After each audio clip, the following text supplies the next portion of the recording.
What up, what up, what up? Football fans all over the world. It is your boy, Mac the Giants fan, here with my guy, the super dope co host, Adam Costas. Y'all know what time it is. It's time for the real deal NFC East Round-Up. Punch that.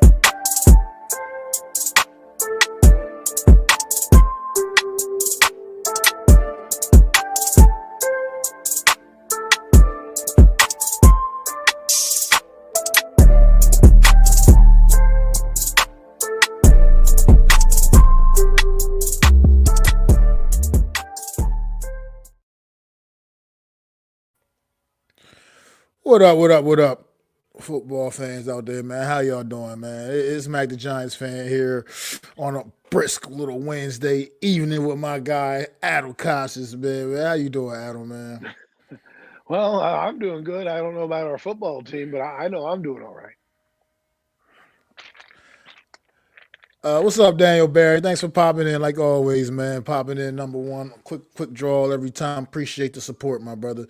But yeah, the football team, that's a disgusting, they're a disgusting thing. So I hate talking about this team right now. They just they drive me crazy every day, every more and more every day with each move that they make, and it's just I don't know what we got going on with the New York Giants. This is not the New York Giants team that I grew up loving or just even watching. Like I said, this team is crazy, man. Watching this team is it's run by a bunch of fucking idiots now, and I just don't understand. This is not how this organization was. This is not what this Well, organization was built on, man. And it's just terrible.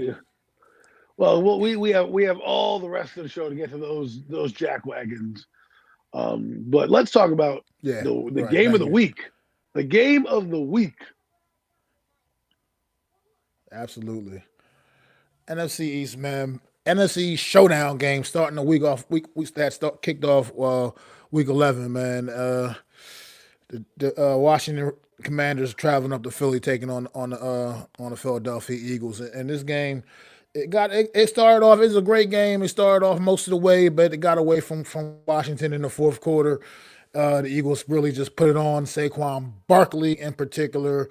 Yeah, I put some emphasis on the Barkley.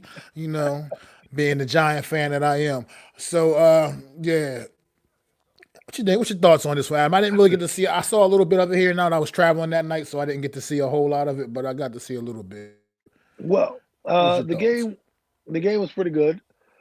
In terms of old school, it had an old school feel. You know, when we were growing up in the younger '90s, when the Commanders were good and the Eagles were good, and the NFC East was kind of the talk of the town. That's how it was. You had two marquee teams, both at the top of the conference, both at the top of the division, and it had its fireworks. And the Commanders did what they needed to do. It's funny because I watched the game all but like the last quarter. I somehow I fell asleep when the action was happening. I woke up. The game was like pretty highly contested the entire way. The Commanders were kind of leading, and you're like, what's going to happen? I go to sleep. I wake up, and it's now like 26-18. I'm like, what? I go to sleep for like 20 minutes, and that was all they needed, right? So, you saw a good defense in Philadelphia. I'm going to say it. Mac may not want to say it, but their defense is pretty solid. They got their two linebackers that are running all over the It's coming place. around. They got It's Jalen coming Carter, around. who's an absolute beast inside. Their corners have done a fantastic job of keeping Jaden Daniels in check. And I do believe Jaden Daniels is a bit banged up, more banged up than they're letting on, because I think the movement skills aren't there anymore. People are saying, oh, well, he's a rookie, but he's like dirtballing some of the balls that were out there. And I'm just thinking there might be a little bit of pain when he throws that football, right, with the bruised ribs. So I don't think he's quite. I'm not trying to make excuses, but that's what it looked like as an outside observer. With what Jaden Daniels' performance was defensively, like I said, Philadelphia kept them in check. I do believe Commanders did what they could. They held up pretty well for three quarters, and then obviously the fourth quarter was a different story. And I just think that's what the Eagles do. If their defense can play and keep games close, eventually they're going to burst through and their offense is going to come through because they have Saquon Barkley, they have AJ Brown, and they have Jalen Hurst and Devontae Smith.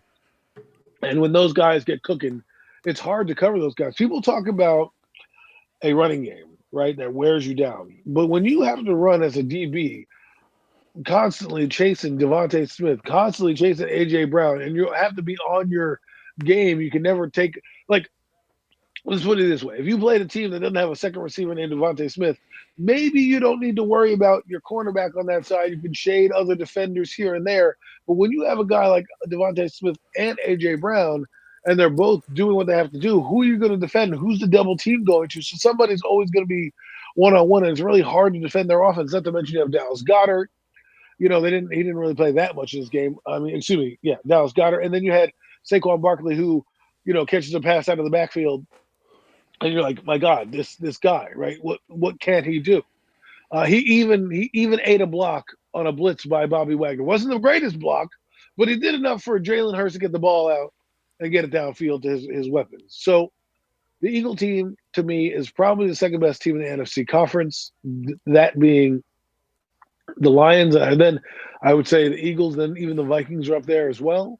But this Eagle team, if they can keep putting it together, they're gonna find themselves on a deep run in the playoffs, because it is really hard to defend a team when they can explode that quickly in a one quarter of points. I still think the Eagles have to get their offense going a little earlier, so they're not in this, having to explode mode, because it also helped their defense. And we'll see. And as for Washington, let me try to wrap that up quickly. You got a lot of growing up to do. You're still not the cream of the crop yet. 2 back-to-back losses against good teams doesn't mean you're bad. Just means you got some growing up to do, and sealing some games and closing out teams. And this isn't the New York Giants you're playing every week, right? You're going to be playing some of those games down the stretch. But if you want to win in the playoffs, you got to figure out a way to beat these teams. So good for them. Again, I don't know if this is for the division yet. Right now, the Eagles are in the driver's seat. And we'll see what happens down the stretch. If the Eagles drop a game here, drop a game there, will their game in December be impactful?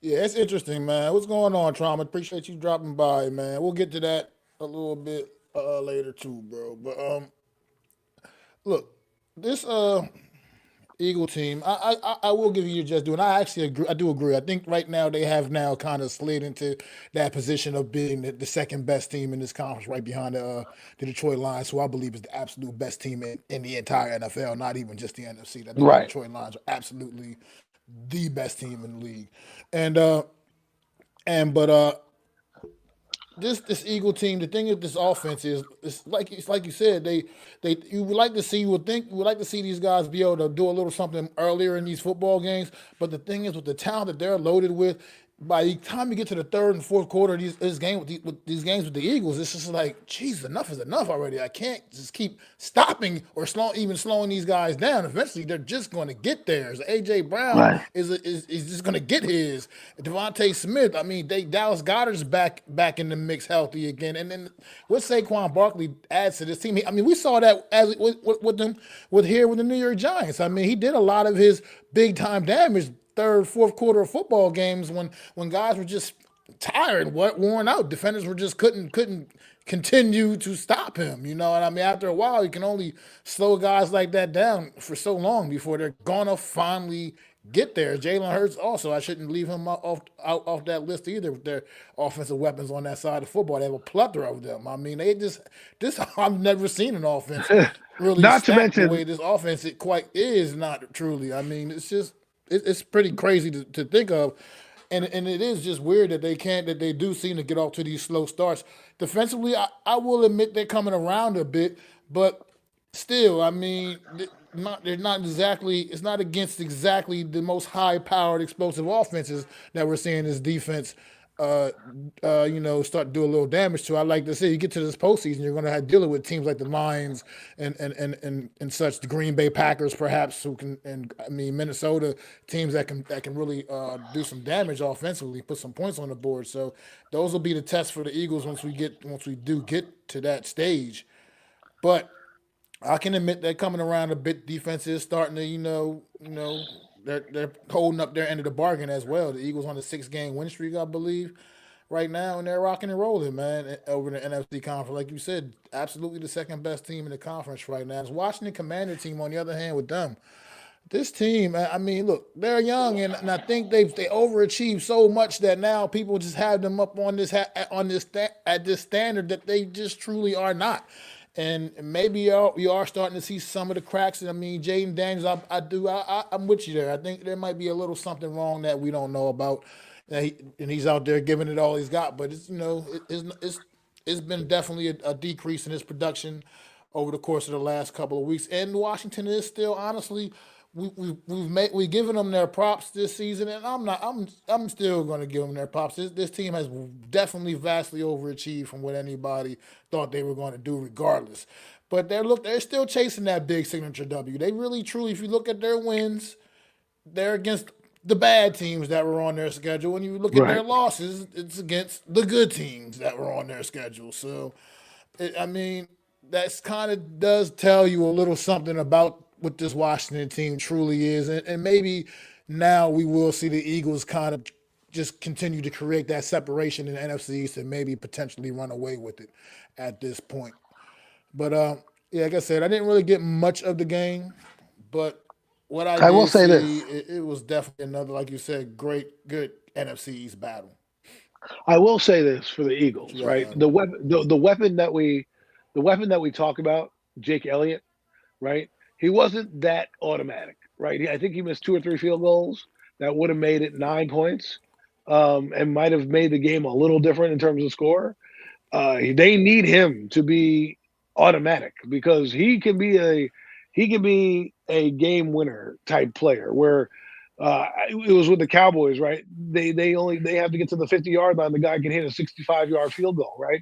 If you got a kicker that can kick 60+ yard field goals, it allows you to have a different strategy when the game is on the line if you're down by 2 points or less or need a tie, right? And that's where it's like you're never out of it in terms of points because if your defense can play somewhat well, you're going to take those risks. Now, Jake Elliott's been a very accurate kicker. He's missed some kicks. But what I want to just mention is that if he starts to get going on a consistent basis, that's also another way that this team can score. Is now you have to guard against. Well, I don't have to play a 100-yard field because this team's not looking for a touchdown. I have to play exactly.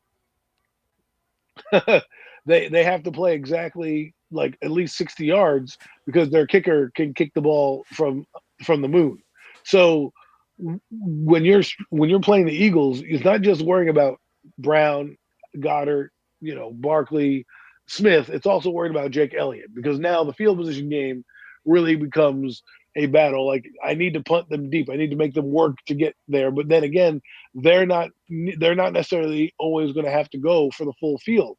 They may only need to go to the 40-yard, the opponent's 40, the opponent's 38-yard line, and kick a field goal. So I just wanted to point that out that also did not help them in this game and made it a little closer than it needed to be. But again, if all these things work together like a well-oiled machine, they're a pretty scary team.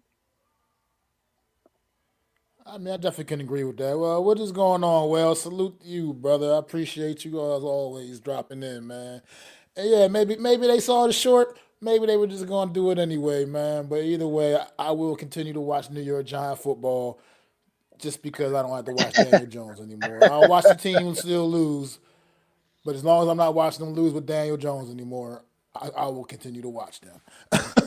But anyway, yeah, I mean, Yeah, I think I do agree with you hit on with this Philadelphia Eagle team, and they'll be an interesting team going forward. The NFC conference is once again looking like the weaker conference overall, but like I said, I believe the best team in the NFL is reigning right here in the Oh NFC yes, conference with the yes. Detroit Lions, and the Eagles can be absolutely creeping all right up behind them, man. This Philadelphia Eagle offense is absolutely absolutely scary, man. And the fact that it can explode at any point in time and put up points like it did in the fourth quarter of this one, it's telling. But I got one more thing to say to you, Philadelphia Eagle fans, because you pissed me off. Been pissing me off all goddamn season. Well, E- but thank you, e- Giants. I'm in while I'm in y'all city coming home Monday night, coming out the airport, waiting for my go sit down, wait for my damn ride. First thing somebody says, looks over and says to me is, "Oh, thank you for Saquon Barkley." I don't need to keep hearing that shit all season. I'm done. I thought that was going to be Well, something for the first couple of weeks and it'd be over with and done. Look, I don't need to keep hearing that. I would not have Saquon Barkley would still very well be a New York Giant if Mac the Giants fan was the goddamn GM. It would be that would absolutely be a well, fact. Okay, that would be a fact. Or he damn sure wouldn't be playing for the Eagles because he would have got traded and it wouldn't have been to the fucking Eagles. So look, with look, all that being it, said, I'm just tired of the Eagle fans talking about some thank you for Saquon Barkley because what are you thanking me for? You wouldn't have had him if I had my way. If I had my say or had my way, you wouldn't have had Saquon Barkley. So well, I don't mean, thank me. there was an embarrassing moment on Thursday night where the fans of Philly were chanting "Thank you, Giants" during the post game press conference because Barkley was, I think, being interviewed, and of course they're going "Thank you, Giants." Live TV. Of You know, course. the world is watching. World is to see. Thank you, Giants. Let's just put it to this way: it's not been a good day for the boys, and a good week for the boys in blue. Even when a fan base like the Philadelphia Eagles is trolling you, people have hard knocks. They know. They see. They watch the HBO special. It's not going anywhere anytime soon. Knowing Philadelphia, the further they go, the deeper they go, the longer it'll go. So, and as long as those guys are here, the bozos who let them go, that chant won't go away. So, that was one thing to take away from this game as well, was that the Eagle fans are trolling the Giant fans, and this has been, I would say, to me, it's a weird All season for season long. Philadelphia, but for the Giant fans, it's gonna be a long one. But to wrap a bow on this, good game, and I look forward to their rematch in Washington. Absolutely. Absolutely agree with that. All right, we'll briefly hit on the shit show on Monday night that was the Dallas Cowboys hosting the Houston Texans. I also, once again, was traveling on Monday night as well, so I did not see much of this one either. And it looks like I didn't miss much of anything anyway. I know the Cowboys apparently were in this through most of the first half. Cooper Rush played significantly better football than he did a week ago, but still not nearly enough. It was still Houston Texans ass. apparently poured it on in the second half.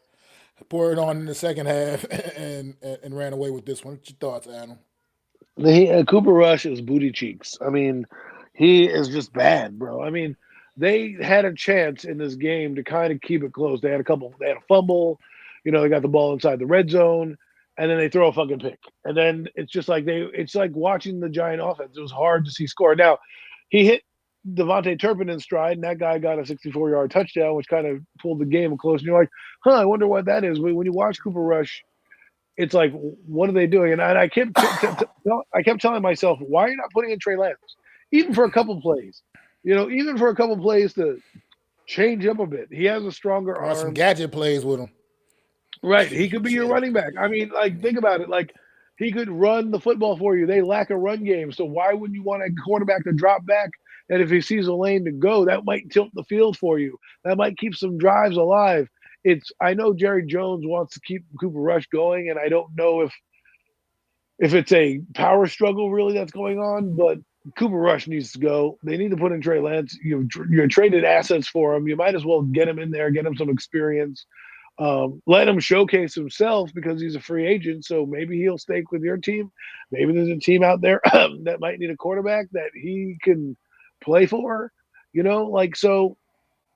I don't know what they're doing with him. I think he would have been a game changer in this Houston game because there were a lot of lanes that I saw that Cooper Rush could have taken to run, but Cooper Rush has lead in his feet. He can't run for nothing.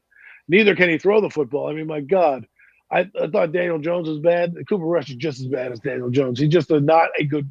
He doesn't have any strength. He has no arm strength. He can put the ball Yes, in but the Adam, position. Adam Cooper Rush is a backup quarterback in the NFL. Daniel Jones is a starter. So, Oh man, well, when you put it that way, right, Mac, that's what a backup quarterback looks like. And when you don't invest money in a good backup quarterback, it ends up being that way. Or you can be the Giants and invest long term in a backup quarterback, but have no starter. But anyways, that wow. was the shit show. Defensively, they held their own for a little bit. The defense does play hard. Micah Parsons playing hard. So I don't think that they're truly out of it. I mean, they're a shit show, but the Cowboys. They're gonna get a top 10 pick. They're gonna end up with like some fucking stud player, and we're gonna sit here and watch them get better as we continue to get worse. But other than that, I don't got Well, I mean, I don't got much except start Trey Lance. look, in one draft, what the Giants did. I mean, the Eagles jumped up in front of them and got Devontae Smith, and then the Giants passed on Michael Parsons, who was sitting right there for them to pick.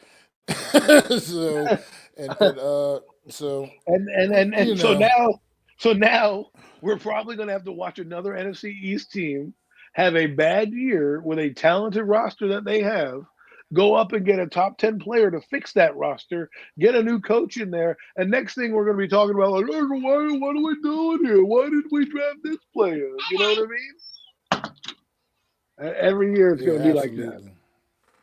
Every year. Damn But fucking Giants. we can just the Giants. I mean, I don't know. We can just all the fucked up shit that's happened to this team. We can talk about forever, man. But this team's How they're a joke. And how do the but Giants? before we get to them, real quick, go ahead. No, go ahead. What's going on, Slay? Now I was just gonna say, what's going on, Slay? Appreciate you dropping in, bro. But What's up, man? I this Cowboy team to me is no excuse for this team to be this bad as they are, and Yes, as bad as they have been all season. There's some kind of serious disconnect. Why the inability to run the football is Dalvin Cook truly washed? Like this guy was an elite top running back just what 3 fucking years ago, he was and pretty good now for the Ravens last year. he can't do shit. Like I don't understand. Like he didn't even have a carry in this game. I don't even know if they even had him suited up. He's just a healthy But scratch. so to me it's mind blowing. I mean, you brought Zeke Elliott back. I thought you had maybe a type of That a guy's role washed. that you were more or less going to insert him in, and yes, almost seemed like you attempted to see if he still had some lead back stuff. No, I think he showed you that he had none of that last year in New England. That at this point in his career, all he can do is be some form of a compliment. And so to me, I don't know. This Cowboy team is made some uncharacteristically, weird moves. I feel like that's blowing up in their face completely. Because this team, to me, we had this team competing with the Philadelphia Eagles in this division, and still legitimately competing with the big dogs in this conference as a legitimate playoff team. And this Cowboy team, to me, it's this is just a mess. It's an absolute mess, and I don't know what they're going to do to fix it. But I just wanted to say that. Well said. Well said.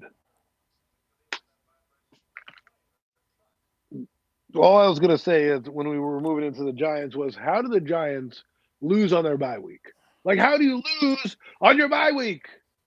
We're gonna talk about it right now because the Giants lost on their bye week.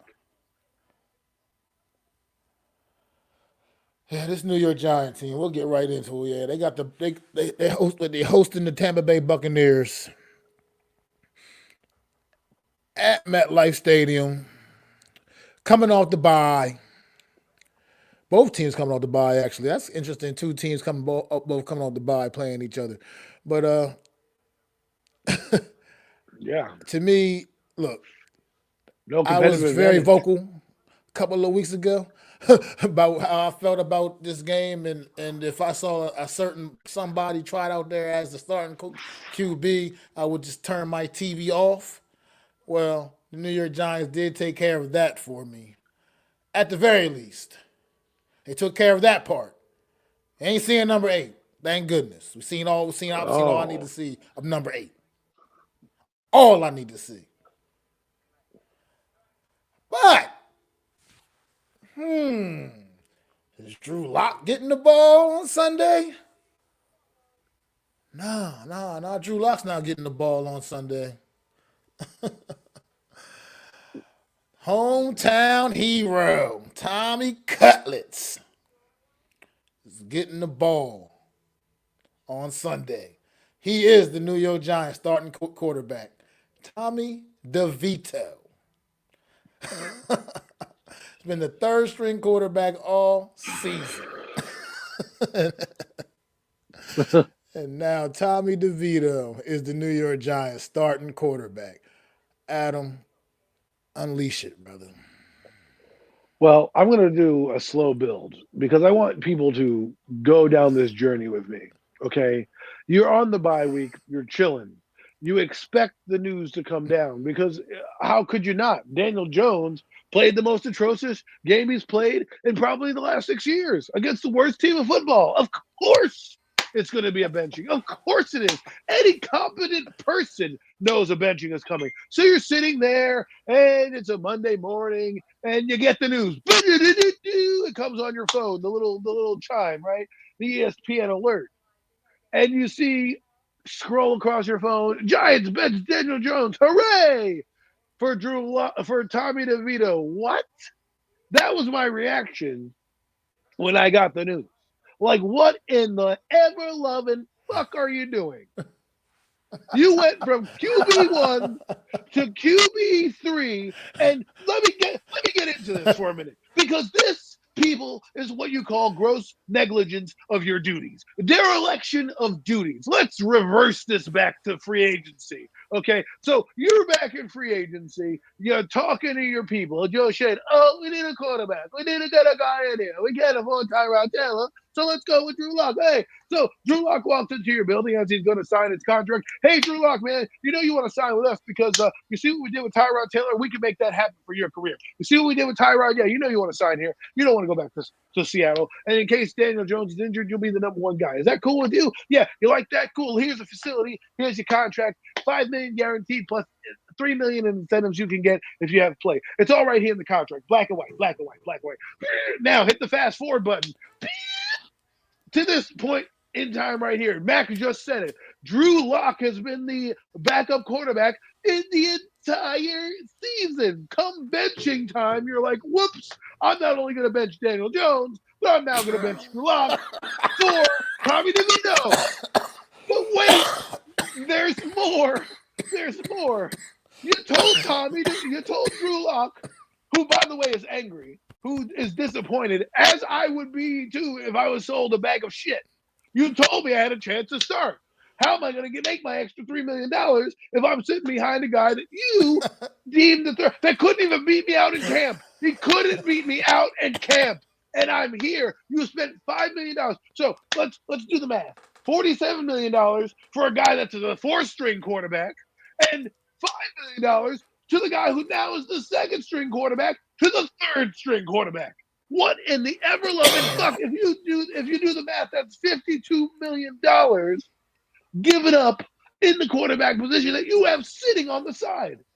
What I mean, if I'm and Drew Lock is visibly upset, right? $52 million you have sitting in the quarterback room, and you start As the he guy should that be. caught that. I mean, you have $52 million sitting on the bench, and you start Tommy DeVito, and then you sign Tim Boyle because you don't want the injury clause to kick in with Daniel Jones. You're like, hey, Daniel, you know what? Don't even show up. We got this guy, Tim Boyle. He's going to take the third string reps. Is that cool? Is that cool? Like, This is the dysfunction that we're dealing with here. Okay, and all I can see is Joe Shane's little son going, "You should have picked your quarterback when you had a chance. You only get one go at this." Meanwhile, you're signing Tim Boyle. You're bringing in some other friggin' bum from the Did you see the XFL. game that Bo Nix had on Sunday, Adam?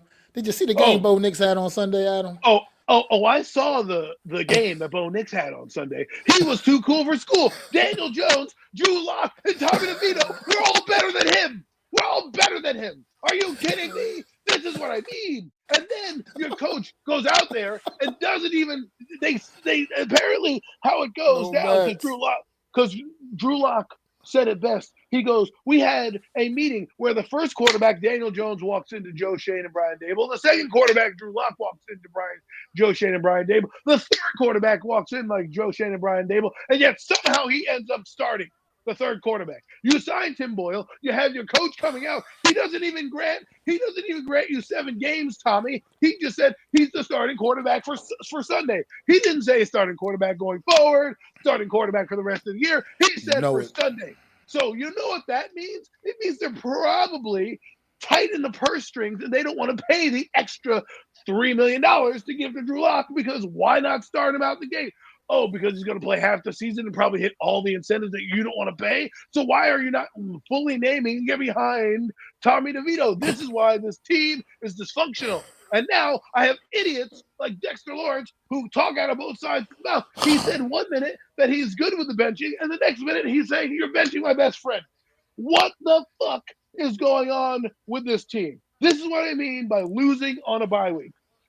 You lost on a bye week. You could have done nothing. You could have slept, had fun, but no. What do? We're fucking a shit show. The only thing that's saving us from the tabloids is the Jets are even more of a shit show than we are. You know, this is what Mark Schlereth called us. He goes, you signed Drew Lock, and then instead of starting Drew Lock, you put in the circus Tommy DeVito. Like, yeah, because we're going to put fans in the seats. What?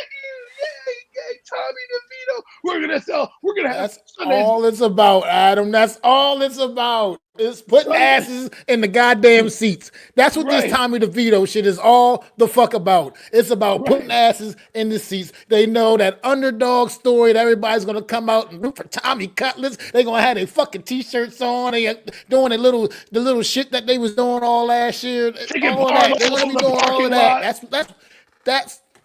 That's what it's all about. And that's what's sad, but that's what the New York Giants have come to now. That's where we're at.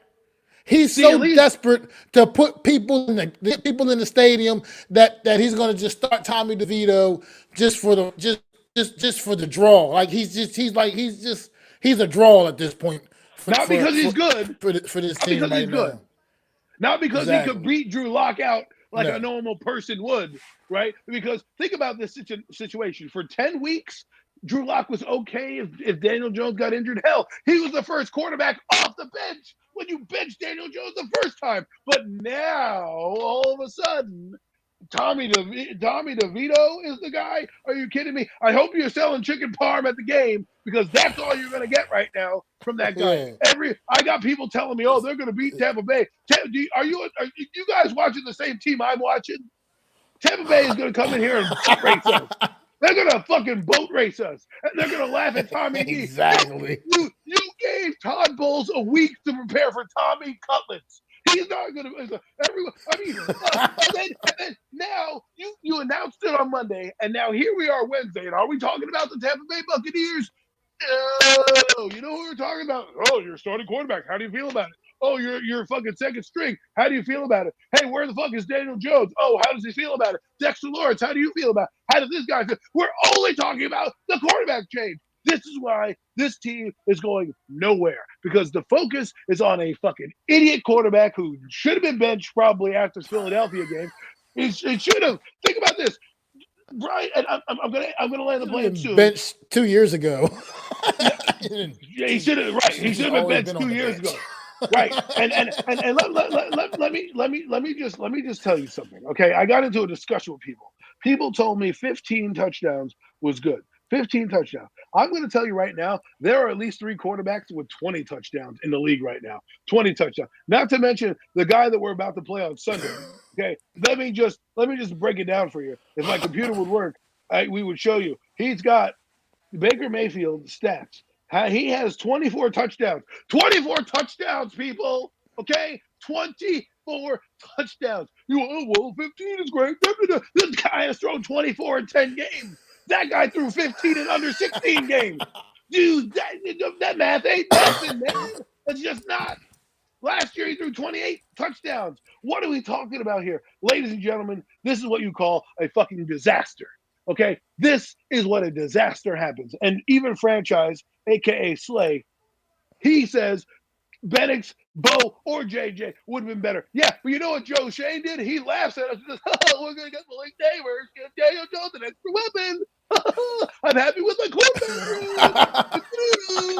You know, he comes outside and sits on the fucking press conference, fucking stutters at the question when you ask him he's okay with the quarterback. What would you say? Yo, motherfucker, you heard me the first time. Ain't nobody else in this room talking but you and me. And you are stuttering on the question because you couldn't have the balls to tell me it was Tommy DeVito.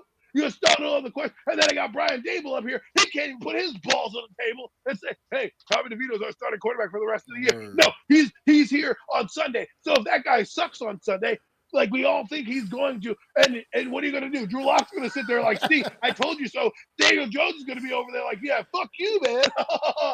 No one's going to care about Daniel crying in the corner, right? And then Tim Boyle's going to be over here like, "Hey, I'm collecting a paycheck. I'm third quarterback. I haven't been in the NFL in God knows how long, and now I'm collecting a check from these idiots who want to cut Nick McLeod, but want to spend $5 million on a quarterback and then not give any money to the running back that's over there dancing in Philadelphia's end zone."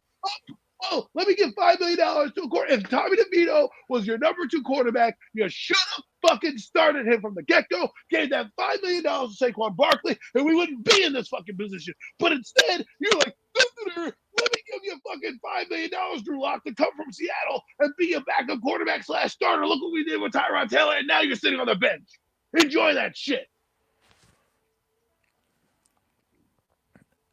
Yeah, that. It's just ridiculous, man. Everything this team does is absolutely ridiculous, man. Wow. You can't make any of this shit make sense. And to be honest, when you coming out asking the players about how they feel about the benching, to be honest, somebody made Dexter Lawrence go out there and clean that statement up. I'm sure, because look, his eyes work too. He know Daniel Jones' ass, so damn right you go with the benching. Should have been got this motherfucker up out of there. Yeah, but I don't think they all really want to say he likes either. Well, you don't feel great about it, but at the end of the day, one thing I'll still will say, at least Tommy DeVito will still make things a little bit fun to look at, and he's gonna wing it. We know he's gonna wing that mother. He's gonna wing that thing. He's gonna sling it. I mean, it ain't always gonna be good. Somebody said, but he will sling it. It's like bringing home the girl at the bar at the last minute. You're like desperate to find something. It's better than what I got at home, so I'm just going to go home with the first thing that I see. That's what Tommy DeVito. And pardon me, the ladies or anybody out there, but when you've all been at the clubs and you've all been there where you're at the last drink, you're like, oh, yeah, look at that. You know what? Instead of just waiting and going on an actual date, I'm just going to bring home this. This is good. This is good enough for me. Let's go. That's what the Giants did. They had everything lined up. You could have done it. You know, you're like, and then you signed Tim Boyle. For what? Because you don't want Daniel Jones to be here anymore. So why don't you just cut his ass? Cut his ass. You had trade offers for that guy. There were trade offers. People called you up and were like, would you be willing to get rid of Daniel Jones? And you hung up the phone. And now he's benched 2 weeks later. Are you kidding me? This is why Joe Shea needs to go. He gives me a headache. You know, Brian Dable needs to go because he has no fucking balls. Okay. And Daniel Jones is finally gone. And I wanted to sing the freaking song from the Wizard of Oz. Ding dong, the witch is dead. Ding dong, the wicked witch is dead, right? But no, then I have to sing that song and only get thwarted by the Ringling Brothers and Barnum and Bailey Circus that's coming to town at MetLife Stadium. Because instead of wanting to win football games with Drew Lock, I'm going to have paisans walking around selling fucking chicken parms and meatball parms all over the fucking stadium because that's what we're doing. It's Chicken Parm Sunday. Great job. Hope your chicken parm tastes that much better when we're getting railroaded by the fucking Tampa Bay Buccaneers, who, by the way, are coming in here looking to kick your ass. And may have Mike Evans at their service. He may. I'm not sure if he's coming back. Be able to go on Sunday or not. But I know he's been working his way back into practice a little bit. So gotta keep an eye on that as well. Getting a weapon back for Baker Mayfield will only make that offense even more deadly coming into MetLife Stadium. And Yeah. yeah, Tommy DeVito, you're gonna have a whole stadium's gonna be. They're all gonna be out there supporting you, kid. But at the end of the day, you still got to make the plays. So I'm not so No. sure what This exactly is we're what going a to see shitty here. organization does to a But man. Get it. Daniel Jones, I was already on an island. I already built that real estate. I'm at the top of the mansion when it comes to that. What I'm talking about is this shitty run organization by fucking Brian Dable and Joe Shane meandering around and pretending to be coaches. They're cosplaying as coaching and GM right now. But they have no idea what the fuck they're doing. The players hate Joe Shane. Brian Dable, the players hate Brian Dable. Nobody wants to work with him. What the fuck is Mike Kafka doing? Nothing. facts. Got a thumb up his ass? Doing nothing? Like, what are we doing? Got Shane Tierney. The defense doesn't do shit. Okay? They don't do shit. What does the defense do? You know how many interceptions the defense has? One by a 6th-round pick, rookie linebacker. One interception. One interception. One INT. That's right. I said one. The rest of the league has like 10. We have one. Not even from our DBs, from a guy that rarely even plays. A guy that's a special teams player. We have Let's an be interception. quite frank. Be quite frank about the defense. Since the sacks have slowed down a bit, we see a big difference in this defense. I mean, let's just face it: the sack they're not getting to the quarterback quite the way they were in the earlier part of the year. Over the course of the last few games, Because they figured him and you're out. seeing a major difference in what this defense is truly capable, or let's say incapable of doing right now. And yeah, it's just ugly all across the board right now. It's just And really good bad quarterbacks football, no matter how you slice it. carve this defense up. And we're playing arguably one of the best quarterbacks this Sunday. And they're getting back their weapons. And we can't stop the run. And oh, by the way, if you do some research, Tampa Bay has one of the best passing offensive lines in the league. So if we can't get to the quarterback, they can pass from the quarterback. They got a running back who's starting to get into his own, and Bucky Irvin. We can't stop a nosebleed. We made the Carolina Panthers. That's right, the Carolina Panthers, who no one knew who Chuba Hubbard was. And then he goes to Germany, and all of a sudden, after he gets paid that money, puts his throat on the Giants' neck. And we're sitting here like, oh, well, where's Dexter Lawrence? Where's Rasheem Nocha? This defense is like, down by points and stuff, and Roches is dancing around. Like, there's no leadership on this team. They got no direction on this team. They're all drama. That's it. That shit makes me sick. Like Nunez Roches, bro, you don't even do anything. You make one tackle a game, and you're like, yeah, woo, yeah. Like, good job, man. We see your grill. You're on 2-8 team. Fucking get back online and let's go, man. I'm just tired of this team. Getting your ass kicked if you forgot, you're getting your ass kicked. He does it every game. Huddle, he does it every game. Every game. We're getting blown out. He makes the tackles. Yeah.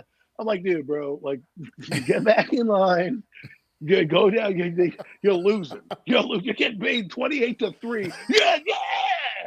You're getting fucking railroad. You can't stop the run all game. You make one fucking tackle, the guy runs into you. Not even a good tackle. The guy just kind of runs and you're there, right up, and you get up and dance around like, what are we doing? No, this team, it hurts my head. Brian Burns, great job. You had one sack. Where was your disruption? Nothing. Nowhere. Dexter Lawrence getting triple team. People are asking him to be fucking Hercules. Okay, where's Bobby Okereke? Hey, Bobby O, what are you doing? Nothing. Hey, I signed over now. He's like really, really quiet this season. Really quiet this season. Shit. By the way, he liked a couple tweets of McLeod playing his best life over in San Francisco. So we know how you're feeling, Bobby. You want to get up. We get it. You know what I'm saying? The DBs, what are you doing? Deontay Banks can't catch an interception. Fucking Cordell Flott doesn't do shit. Nobody does anything on this defense. I look at our defense and I'm just like, no impact plays. Right. Yeah, no sack fumbles. Not really big impact plays. Yeah. I think we had like 6 turnovers on the year. Turnovers on the year with that one interception. Everybody's getting fired. Fire everybody. Everything about this team is just bad, man. Like there's really nothing. I mean, other than a few individuals, young talents on this football team that look like they got a little potential to be some stars, man. Other than that, man, it's not much to hang your hat on right now. At least with what we're seeing, at least with the way it's being presented to us. I mean, I don't know at this point. Honestly, at this point, the guys, the coaches, some of the incompetency that's come through this organization over the course of the last several years, it I'm not sure anymore, man. I don't can New York Giant players just be this bad, or is it just really truly their leadership? They're what these team is being taught. The thing, because something it's just disconnect somewhere. I mean, I just don't can't believe what I'm seeing most of the time. I mean, watching New York Giants offense, you're just watching very basic football, like little kid shit, high school shit, man. Good high schools run an offense similar to what the New York Giants run, man. Like that's We're the laughing stock of the the really league. good high schools. Yeah, so and this it's just I don't get it, man. I just don't Like, understand. So maybe they know something we don't know. Maybe they getting ready to shock us all. okay. I can't see it. Maybe they know Well, something about they got Tommy Cutlets just ready to go. Like, yeah, let's here, go. He's ready to come out there here's and hit neighbors on a slant on the first play from scrimmage for like 73 yards. I don't know. so here Maybe I don't know. here. I'll try to make it make sense for you. Okay. Here's Jay Gruden. You know Jay Gruden, John Gruden's brother, who used to be the coach of the Commanders. He goes, I'm a little late to Washington. this is Twitter. I'm a little late to the party. But Drew was the backup all year, but DeVito gets the start. And the explanation: how does a backup get beat out without playing? Billionaires saving a few bucks. Like that's like think about that. Think about that last line. How does a backup get beat out without playing? Like that's what I mean. You bench two quarterbacks when you benched one. Like this is insane in the membrane. It's what the New York Giants do now, man. This is what they do. I'm gonna go It's purchase my like you ticket said, on it's head Sunday for the scratching. circus. That's what you're basically doing, man. But like I said, I don't know. It's gonna have to take a Herculean effort from Tommy DeVito to even remotely convince me that he was worthy of this opportunity. He's going to do something quite special. And I mean, I quite frankly, I don't really see it, man. I mean, I see a guy that'll, like I said, he'll make a play or two here and there, a couple splash plays here or there. I mean that's the kind of what he kind of brings to the table. But there's no consistency. There's and it's not it's most of the time it's just not going to be really good, people. No matter what you hope is going to happen, we're just going to continue to be the absolute embarrassment that we've been all season. And I just start from. I mean, this is pretty much where we're at. I mean, that's pretty much remnant of that right there. I mean, start DeVito. It just does. These are just not the names of the guys you want to see out there on But Sunday leading your you, football team. you have to ask yourself But this this is question. If where I'm we a are as New player, York Giants. I have to ask myself this question. You went from a guy that Daniel Jones giving us the worst chance to win to the guy that is supposed to be the number two, and you're dogging him like this to put in the number three, and you're trying to tell me that he gives us the best chance to win? Because the explanation that was given was that he gives the team a little bit more juice, and the fan base got behind it because of last year. So when you hear that you're putting Tommy DeVito in because of last year's somewhat success, his Lynn Sandy, mind you, the defense had 12 turnovers and they played three shitty teams when he won, three good teams he couldn't do shit against and got benched. But you put him in last year because of the fan buzz, and that's why you're if I'm Drew Lock, that's why you're sitting me down because of the fan reaction. That's it. Don't you want to win games? Isn't that what the product what we're trying to do here? No, you reverted to last year's Lynn Sania, Tim the friggin' DeVito mania that they had, where he was on every fucking channel signing fucking autographs on people's sandwiches as they were delivered to their houses and shit, doing autograph pictures at the pizzeria. Like that's what you want. That's what you're putting in your. That's the logic to why you're starting the third string quarterback because last year the fans loved him. Like, are you serious? That is, ladies and gentlemen, that is a grown ass man making a decision strictly based on a reaction. Like, that's not even a winning move.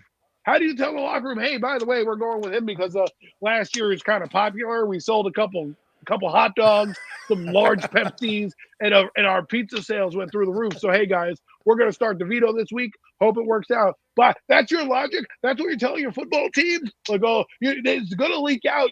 People are going to leak it out. You don't think shit's going to get out the building? That's what you said. That's your logic. If I'm Dexter Lawrence, I'm driving home in my car today, and I'm looking at every pizza store as I go by, and I'm like, really? We're doing this for this? This is what I signed my contract for. I'm getting here. I am now a sideshow in a fucking circus, and the main attraction is some fucking quarterback who's a local hero. So we're going with some local kid because we want to fucking have a show on HBO later, some fucking NBC movie. Oh, look at this comeback story. That's what you want on NFL Network on Tommy DeVito. Last 2 seasons in the NFL, local boy plays for his hometown hero. Woo! Headlines. Who cares? Are we trying to win football games or be a fucking clown show? I understand they're trying to tank, and that's what they're telling you right now. That's what the fucking New York Giants are telling you. You can tell me all you want about this, that, and they don't tank. They're tanking because instead of putting their money where their mouth is, because Drew Lock probably would have sucked anyways. You probably would have benched him anyways. You could have easily got rid of those incentives. You know how? How do you know you can get rid of those incentives? Let me see. Maybe he has a bad game and you bench him the next week and say we're going to go with Tommy the next week. No, you didn't even do that. You didn't even let him play to see if he could suck with the first team. You just wiped the slate clean and gave it to Tommy DeVito because last year he made a few people some fucking chicken parms and a few sales at a pizzeria. That's what you did. And so if I'm a free agent next year and these two bozos are fucking running the team, why the fuck am I going to come here? Why the fuck am I going to come here? Why am I going to go, oh, Joe Shane, he's great. He told me that he would do great for my career, and he fucking lied. Like, Drew Lock is not. You think Drew Lock is going to put a Yelp review on New York Giants when he's reviewing the team? Like, yeah, you should go to that organization. They're really fucking trustworthy. Give me a break. Nobody is going to want to come here. The team is seeing this. How you went from how you're more worried about what it looks like and the fans optically than winning football games. And if this doesn't translate on Sunday and they don't come out and beat the brakes off the Tampa Bay, I don't want a little eke win or whatever. I want them to beat the fucking tar out of the Tampa Bay Buccaneers. If it doesn't happen like that, I'm giving you my pink slip myself, Brian Dable. I'm going to drive to fucking North Jersey. I'm going to wait for you by your blue fucking pickup truck, and I'm going to give you my fucking pink slip and say, this is on behalf of the New York Giant fan base. Get the fuck out. I mean, yeah, it's a joke. But I guess I want to talk about the game a little bit. What Sure. you expect to see? Any chance the New York Giants can put a game plan together to potentially maybe even make this one competitive? Your thoughts on the game itself? I think it's going to be. I think people are underestimating how good the Buccaneers' offense is. It's still been scoring points even with the lack of weapons that they had with Saquon, with Shepard and all those guys. Now you incorporate Mike Evans back. He returned to practice if he's fully healthy. He's going to add an element where the running game is not going to open up because now you're going to be too busy worried about him going over the top. And then let's talk about defensively. The Buccaneers are getting back their cornerback and a couple safeties, and they understand right now that they haven't played up to their competition yet.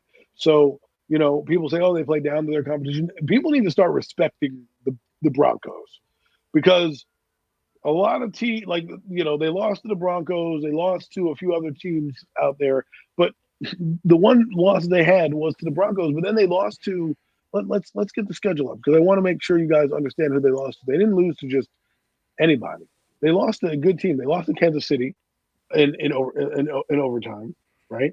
They lost to Atlanta by 6 points. They lost to the 49ers by 3 points. So any which way you look at it, this team should be probably better than they is. But look at what's up. Look what's coming up for the Buccaneers in the next few weeks. Okay, they play. This is what the Buccaneers, from what I'm reading, is what they're thinking about, right? So, like I said, they lost. They lost to the Eagles. They lost to the Falcons. They beat the Saints. Then they lost to the Ravens, who, by the way, are going to boat race us when they play us. They lost to the Falcons, by 5 points, who are going to boat race us when they see us. They lost to Kansas City by 6 points, and they lost to the 49ers, who would also beat the brakes off of us by 3 points. So now the next 3 games for the Buccaneers are the Giants, Panthers, and Raiders. They could eat before they play a hard team in the Buccaneers, and then they finish the string out with the Cowboys, the Panthers, and the Saints. So if I'm the Buccaneers and I'm in my building and I'm looking at the Giants, who are 2-8, have a disarray at quarterback, putting in Tommy Cutlets, everyone asking them under the sun all these questions, I need to quietly go about my business and handle these next 3 teams and beat the fucking brakes off them, like they did with the Saints. Beat the fucking brakes off these teams and just outscore them all day. Because the Buccaneers, I think, are looking to try to gear up and get back into the playoffs. They've been in this position before where they needed to win a string of games to get into the playoffs. Last year they did it. This year they have a chance to do it again. I think they're going to finish no later than 10 and 7, 9 and 8 again, and have a chance to get to the playoffs. But think about this: they could be playing for the division at the end of the year, right? If the Falcons slip up down the stretch. But I know that the Falcons beat them twice, right? And that they have the head-to-head tiebreaker over them. But let's say they have a better record than the Falcons, even though the Falcons have a better record than, let's say, some other team, they may get to the playoffs. And how the playoffs are shaping out right now, there are 3 teams from the North, probably 2 teams from the East, at least a team from the West, and the team from the South. So you got what I think that's Chad? 3, 2, 1, 6. That's about your 7 teams right there. So it's going to be a foot race, and this Buccaneer team knows and are veterans, and I think they're going to come in and I think they're going to want to take this game from the Giants. They're going to need it. It's a big game for them.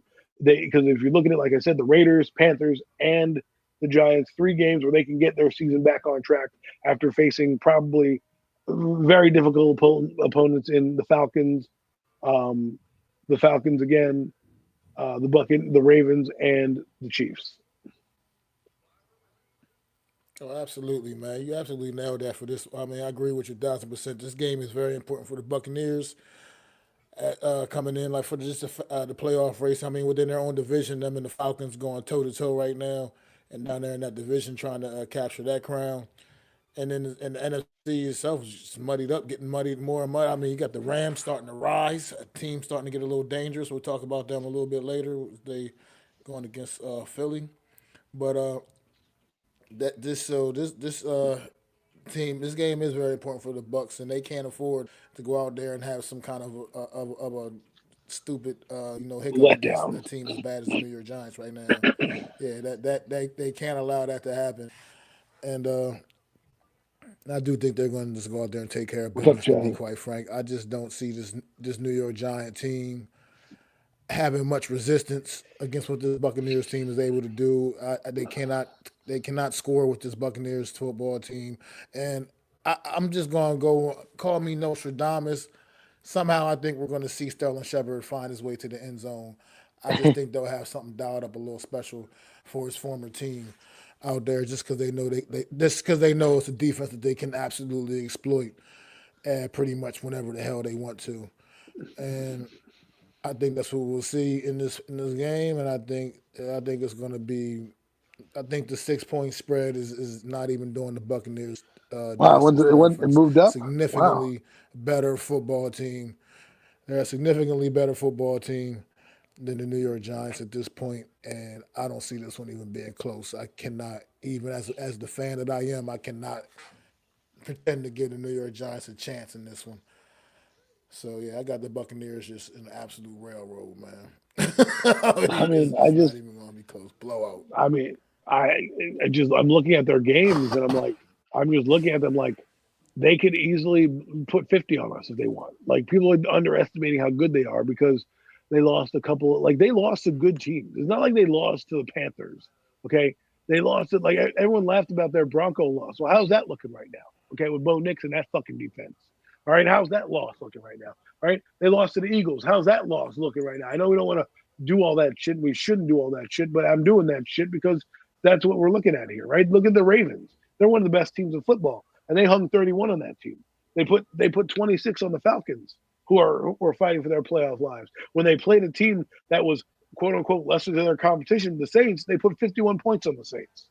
51 points on the Saints. Okay, they know how to score. The Giants don't know how to score. They can't stop the run. And if they get up by 2 scores for some reason, it's going to be good night the lights. I mean, this is the only team that gave the Lions their first loss. Okay, they started out 2-0. They lost to the Broncos. They lost to the Eagles 2-2. They lost to the Buccaneers.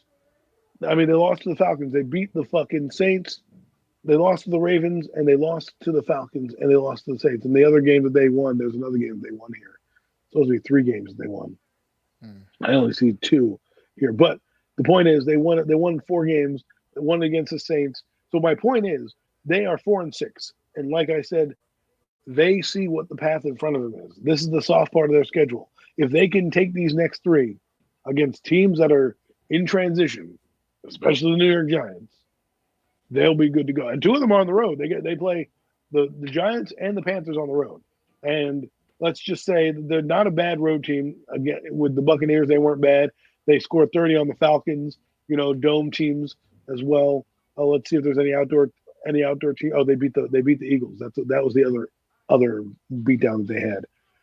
So they beat some good teams on here, and yeah, so they're not a bad team on the road. They beat the Lions on the road, so I'm not worried necessarily about this team. And Baker Mayfield, he lives dangerously, man. He's going to want to come in here and put on a show. Put on a clip, especially knowing his man Sterling Shepard is there. So I don't think you're that far off, Mac. I'm going with the Buccaneers. I'm going to say the Buccaneers by a touchdown at least. Yeah, I just think that last point you just made, Baker Mayfield. I think one thing for certain, he knows he's coming in here and playing against a bad New York Giant team, so he's going to play with confidence. He's going to come in there and play with confidence. He's going to just let it fly because he knows he's playing against a bad team that he can exploit. And I feel like he understands he understands. He sees what's in front of him, and he's going to go out there and take care of business. He's having a tremendous year, and like you said, he's already 24 touchdowns already, with still like what 6, 7 more games left to It'll be go. 28 So after this weekend. I mean, give me a break. I mean, like you said, people are sitting there still celebrating Daniel Jones' 15 touchdown year. Like, come on, man. We're way past all of that right now. I just like you said, just near Giant team's a joke. There's no way they're trying to actually win football games throwing the third string quarterback out there before you even having the backup quarterback play at all, really. How's a guy to back up all season and then all of a sudden now you bench the starting quarter guy in front of him and now the third string guy just leapfrogs you. Just get out get out of here, bro. I'm getting the ball. Come on, man. You cannot be that desperate at this point. I mean, I guess you are starting to get the message that people were going to just start, saying, fuck you, we're not coming out here, sitting out here watching this product. But this is all this is a ploy to put asses in the seat. And it's just it's a joke.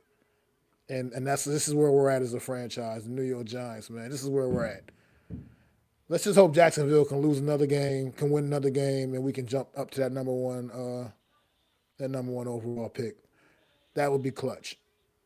That way we can get the absolute cream of the crop, the top guy on the board and address this quarterback situation and get this thing at least headed in the right direction. Not saying it's going to be a savior because you can't just expect C.J. Stroud and Jaden Daniels type stuff.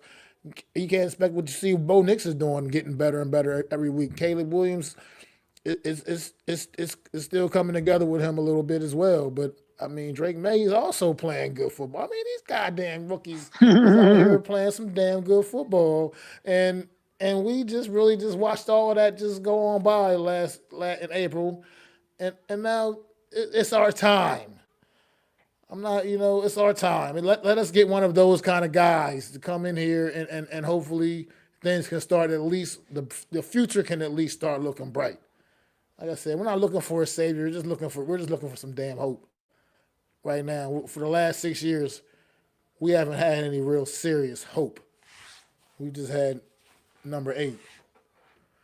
And that was clearly no hope with number 8. I was 6 years wasted right there at the New York Giants franchise. 6 years completely wasted, and now it's time to really do this thing the right way and get the right guy. So we'll see. But for this one, yeah, Buccaneers. To me, I think it's going to be a blowout. Personally, Adam. I just don't see us being able to score points with this football team. But we will see. But next up, man, in the division, Washington Commanders now taking on the Dallas Cowboys. And this one, uh, let's see. I mean, Washington coming in off a couple of losses. This Dallas Cowboy team though is just looking really bad right now, looking clearly like one of the worst teams in the league. And I don't know, Adam, how you feel about this one? It's in Washington Washington against who? Sorry. against the Cowboys. Dallas going Oh, to they're Washington, gonna beat man. the Cowboys. I mean, they're gonna beat the Cowboys. I think the Cowboys will be competitive, but I think they'll beat the Cowboys. They need to beat the Cowboys. This is the thing about Washington right now. You're reeling. You're a two-game losing skid right now. That you haven't seen that all season. This team is a wounded animal in the Cowboys. They're having their own troubles right now. If you're a good team and you want to be considered a good team, and that you just fell on some hard times with those teams that you didn't beat, you got to beat this team. You got to beat this team because that's what good teams do. Good teams, and that's why I think Tampa Bay is a team that we is misguided right now, and I think they're going to come out and, like I said, beat the Giants because they're a good team and they need this game. I think that's what Washington needs. Get a little confidence back. Beat the Cowboys. Be the slump busters that they need. Because I don't know who they play the following week. I think they might be on a bye week, but they have a tough schedule down this stretch, more so than the Eagles. The Eagles have a bit of a softer landing spot um, than than than the Commanders. So if I'm the Commanders, I don't necessarily. It doesn't need to be a blowout, but you need to win this game. Um, like you said, this team is down in the dumps right now. So go get them, and step on their throat while you wait, right? Because after this game, right? Let's look at the Commander schedule going forward, just so we can give you a kind of a better picture of it um, going forward. So the Commanders have the Cowboys, then they play the Titans. Okay, so there's a couple wins you can pick up there. The Saints, maybe you pick up, and then boom. So let's say you do what the Buccaneers do, right? You win 3 games, and you face the Eagles December 22nd. That could be for the division, and then you play the Falcons, and then you finish up with the Cowboys, right? So there's a lot that's riding on these next couple games, and I think the Commanders are going to beat the Cowboys. It's going to be a turning of the tide because I don't remember the last time the Commanders have beaten the Cowboys. And you're going to see them get to their 8th win, and they're going to stack a couple together, and you're going to see them play. And it's going to be interesting to see the Saints game and the Eagle game, right? Because if the Commanders win the Cowboys and they beat Tennessee, will they go into New Orleans, a place that's tough to play, and overlook the Saints a bit, going towards knowing the Eagles are coming to their building, wanting a rematch? That'll be an interesting game to look after. So I think, in a nutshell, Washington's going to win. I don't know if it's going to be a blowout, but they should beat the Cowboys.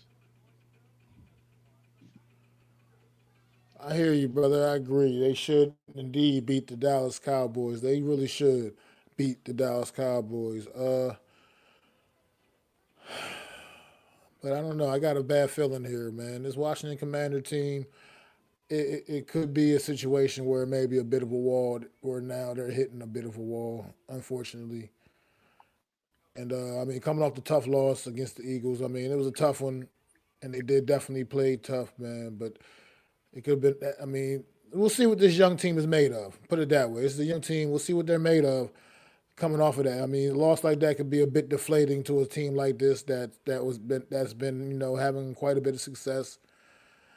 And like I said, really just looking to really get that kind of that monkey off their back and saying that they can play with the better teams in this league, and those are the teams that they've seen to struggle with thus far are the better football teams. Here's with that being said, you're right. The Dallas Cowboys are not one of those teams. The Dallas Cowboys at this point are a very bad football team, and the Washington Commanders, if they're going to look to preserve their season and really try to keep pace with the Philadelphia Eagles right now, they can't afford to drop a game right now to a team that's playing the way this Dallas Cowboy team is playing. I mean, with that being said, the Dallas Cowboys, CD Lamb came back to life a little bit on Monday night.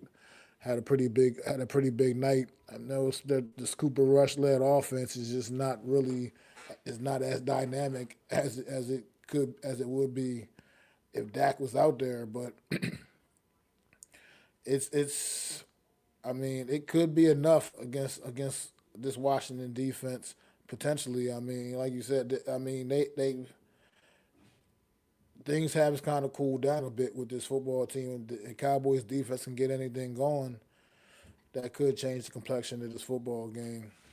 But like, Washington definitely needs this, and I think they'll find a way. I think they will find a way to get it done. I think it'll be a nail biter. So I can see this coming down to a game-winning field goal. To be quite frank, but I think Washington gets it done, and you know continues on what's been a really great season for this football team. I just can't imagine right now who's knocking Dan Quinn out the box for the coach of the year if Washington can continue to play good football down the stretch. So I like Washington here in a close one, man.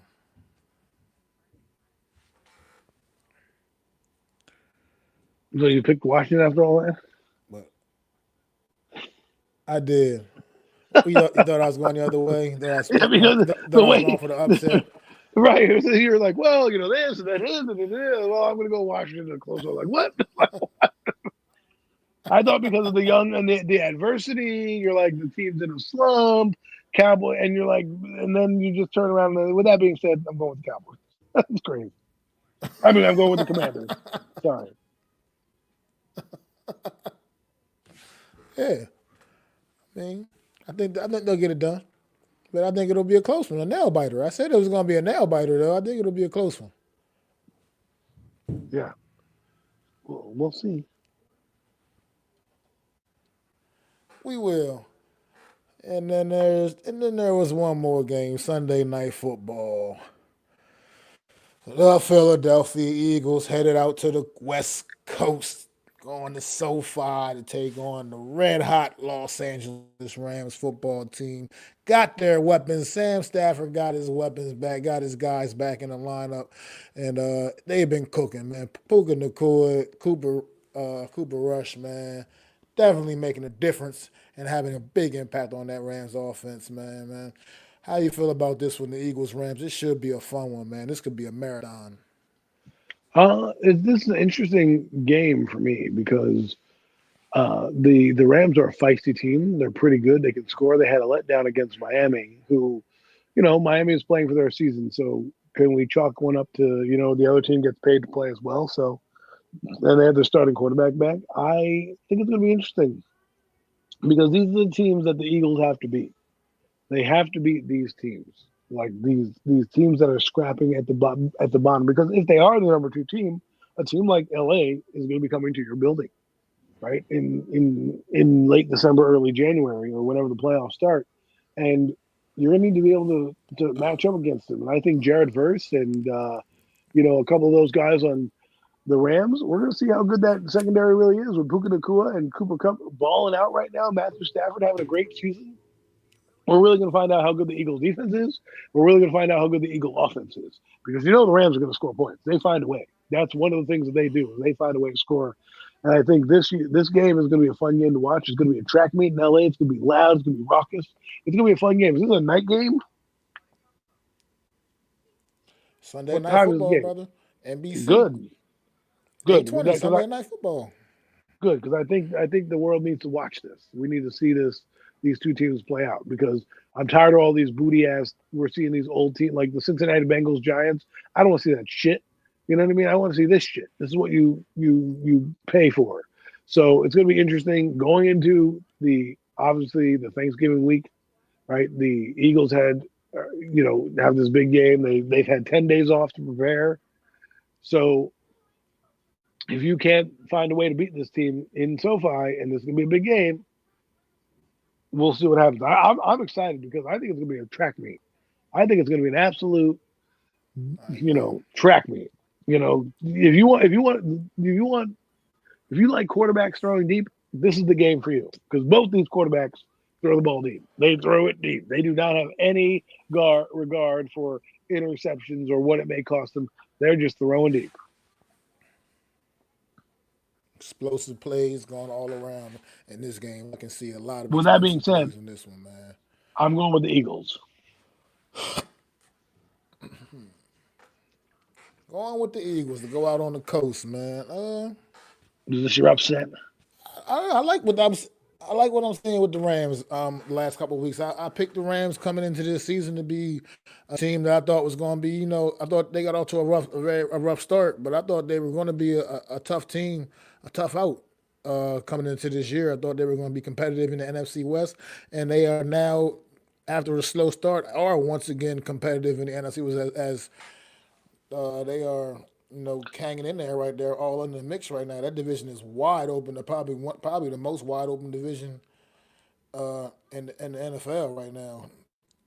All the teams right there floating around in that 500 range. So I think this game will be interesting for the Philadelphia Eagles, man. Coming off the big win against Washington on a Thursday night, had a few extra days to get ready for then another Sunday night primetime game out there on the coast, man, and I think it'll be a fun one. Like you said, I think it's going to be, like you said, an absolute track meet for sure, man. I think both these teams are going to be going back and forth, man. It's going to be an exciting, should be a lot of fireworks, some excitement. I feel bad for both of these defenses. I think it's going to be a rough night for both defenses in this particular game. But I like what I'm seeing from the Rams right now as well. I mean, A.J. Brown, Devontae Smith, Puka Nacua, Cooper Rush, man, right back at you. I mean, he's talking about four top receivers in the league right here in this football game being showcased. Four top wide receivers in the NFL on showcase prime time, man. You can't ask for anything better here, man. I think the Rams knock the Eagles off here. I think the Rams find a way and get it done, man, at home against this Philadelphia Eagle team. I think they cool the Eagles down a little bit.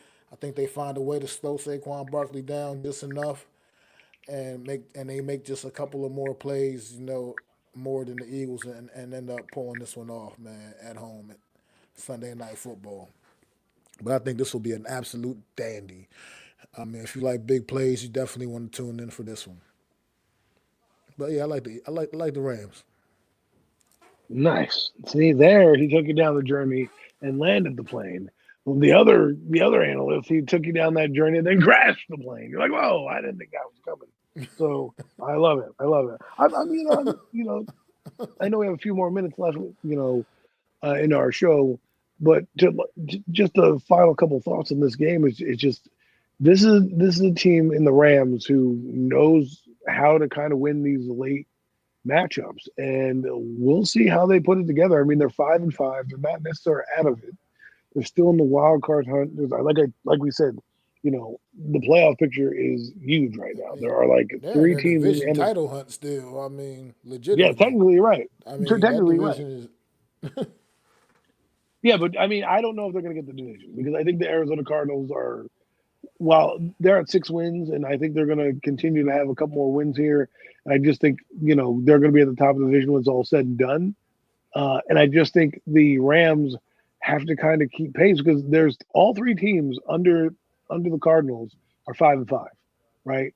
Cardinals 6-4, Rams 5-5, Seattle 5-5, and the 49ers 5-5, right? So you got a lot of teams in that mix. But what I was alluding to is you have three teams in the North with over 7 wins.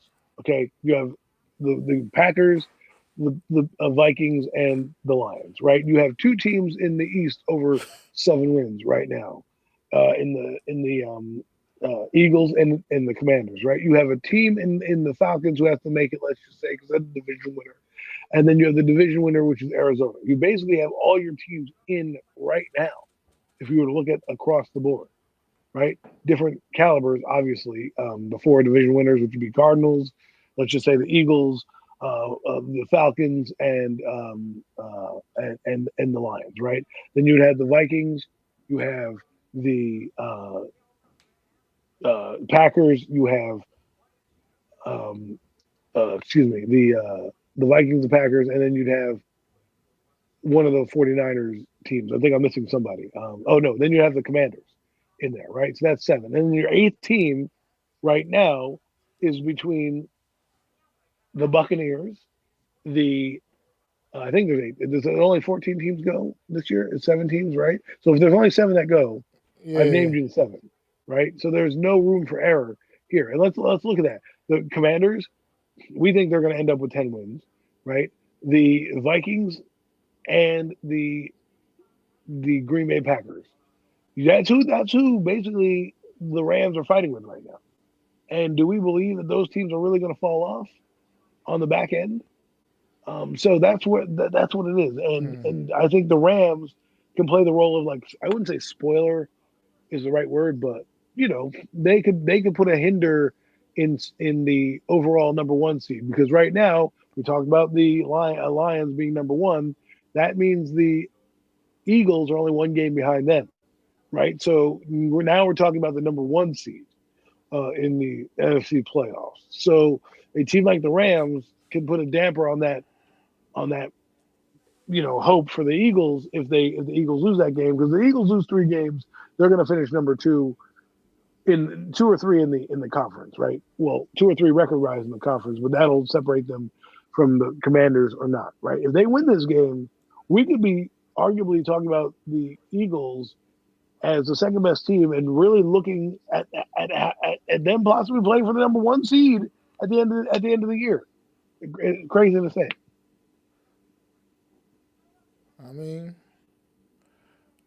we'll see. I mean, that's absolutely. I mean, it could happen. It could all play out that way, but only time will tell. We'll have to wait and see. But right about now, the way these playoffs are stacked up, man, the Eagles and the Commanders would both be in the postseason right now. If the postseason was to start next week, you'd have these 2 teams from the NFC East in the postseason, in the playoffs. So it's going to be interesting down the stretch. It's getting really it's getting interesting. Like I said, you got teams on the rise right now. A lot of teams, very similar records, all bunched up, and just about who's going to make a move and try to assert themselves and do something and just do something and try to climb that ladder right now in the postseason. Yeah. But it's gonna be interesting. Interesting run to the finish line. Well, like Louis said, let's keep it the NFC East right now. I mean, it's the Commanders and it's really the Eagles, and they're going down the stretch.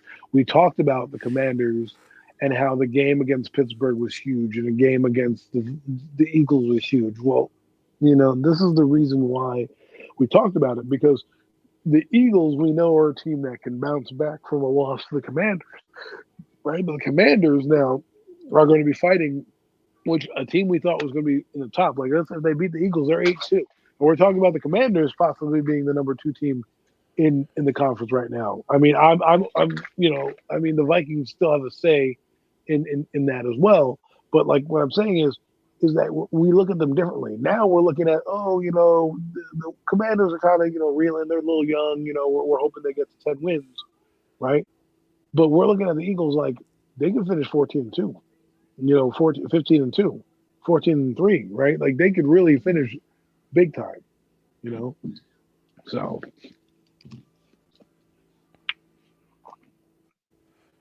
I mean, absolutely agree. But we'll see, man. I'm just it's tough having to these guys here watching the success of all these other teams and watching our New York Giants And scamming be the quarterbacks in bottom of the October. barrel. looking at being the bottom team in this NFC conference right now, and I just think, quite frankly, they're going to stay that way. Because I just don't see where the New York Giants are winning any more football games. I'm just not sure. I mean, I think this is people the keep beginning trying of to the say, free "Oh, they're going to fall. win Thanksgiving against the Cowboys." I don't know. I'm not so sure about that. I just feel like if Cooper Rush can, if knows, he'll go out there and deal against the New York Giants, because that's just the shit that happens to this football team, And Rico Dowling will have like 100 yards rushing. Cooper Rush will throw for his first 300-yard game of the year.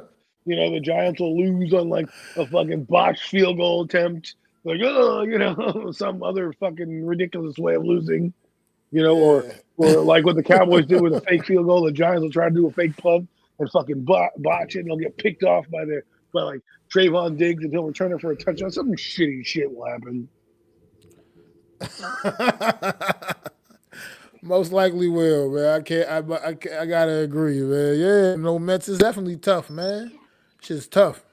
Well, the thing is I this: mean, I I want them to want my free team to be fall. good. I want my team to be good again. I want to be able to say. I want to be able to speak positive. I want to be able to talk shit We again. can't It's talk shit tough anymore. when you can't really properly talk shit. Because what can we say? We are like Adam. Like you said, we ass cheeks, bro. We're done. I mean, we can't even talk shit to people. We just got to sit back and just know our place. We're like Pretty a much, fart. we gotta fucking just we We gotta stink. fucking know that just shut the fuck up because we ain't got Like, nothing that we it's can say. hard. You know how hard it is to shit talk somebody when your team is 2-8 and dog shit. You know what I mean? It's like 2-8 and dog shit. Like not getting any better. You just benched the worst quarterback in the NFL for one of the worst quarterbacks in the NFL. Like it's like we're gonna bench you for you, and we're gonna do it because of last year's crazy episode that he had. Not even football related. It wasn't like, hey, he played great last year. It's no, he brought in the crowd and the chicken parm sales went up. Let's go.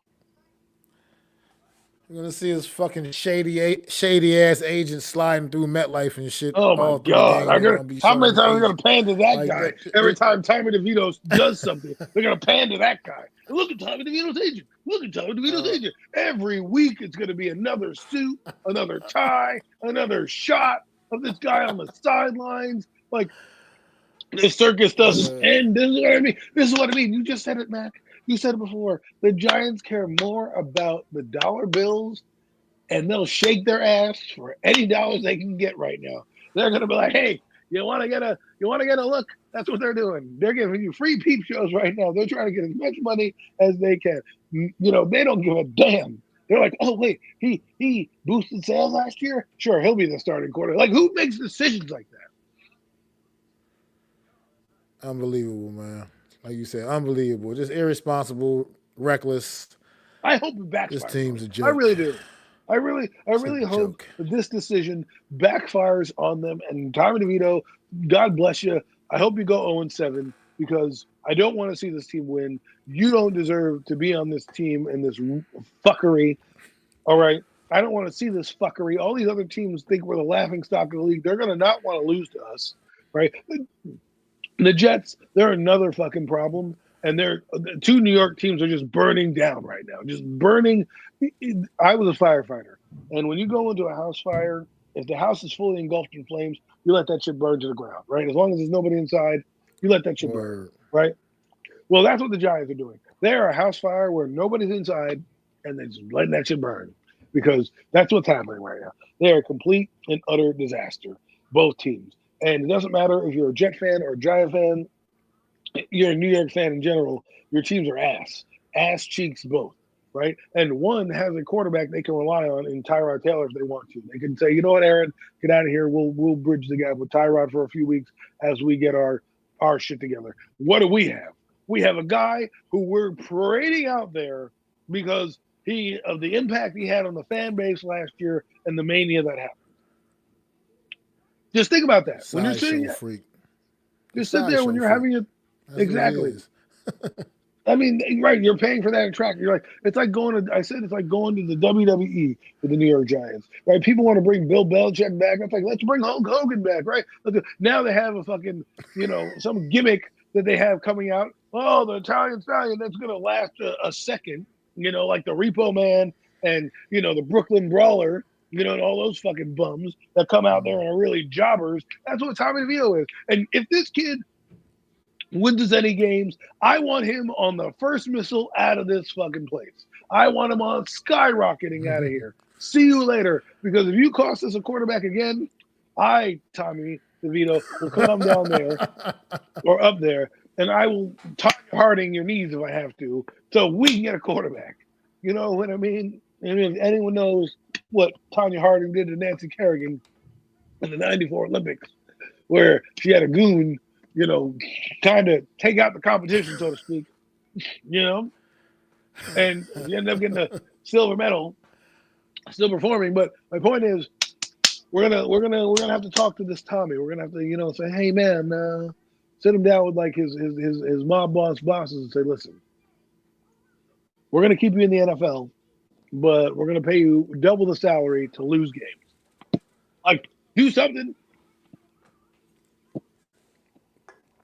I mean, yeah, well, look, it'll be interesting. We'll see. We'll see what happens on Sunday, man. But I think it's time to just wrap this up, get up out of here, man. Thank y'all once again for tuning in to another edition of the Real Deal NFC East Round-Up. With myself, Mac the Giants fan, and my guy Adam Costas. Make sure y'all go to my channel, Mac the Giants fan. Hit that subscribe, hit the thumbs up on the channel on the stream. Go to Adam Costas' channel, do the same damn thing. Hit that subscribe button, man. Hit thumbs up. Make sure y'all keep supporting us, man, and we gonna keep bringing this to y'all each and every week, man. Go subscribe to the Hardcore Sports Network, big network of sports content creators, bringing it to you from everything you can imagine, from football to baseball to basketball to hockey to everything. Got everything going on the Hardcore Sports Network. So just appreciate the support. Me and Adam will be back at y'all next Wednesday. We'll have to talk about that, but we should be back next Wednesday. I would assume day before the holiday. We'll figure something out. Yeah, we might have to do something because I think we'll have to talk after this or during the week. We'll talk. That's what I said. We'll talk. That's what I just said. We'll talk about it, and we'll get back to y'all about what's going on with next week's episode. But I am Mac the Giants fan. This is my guy, the super dope co-host, Adam Costas, and we'll be back next week for another edition of the Real Deal NFC East Round-Up.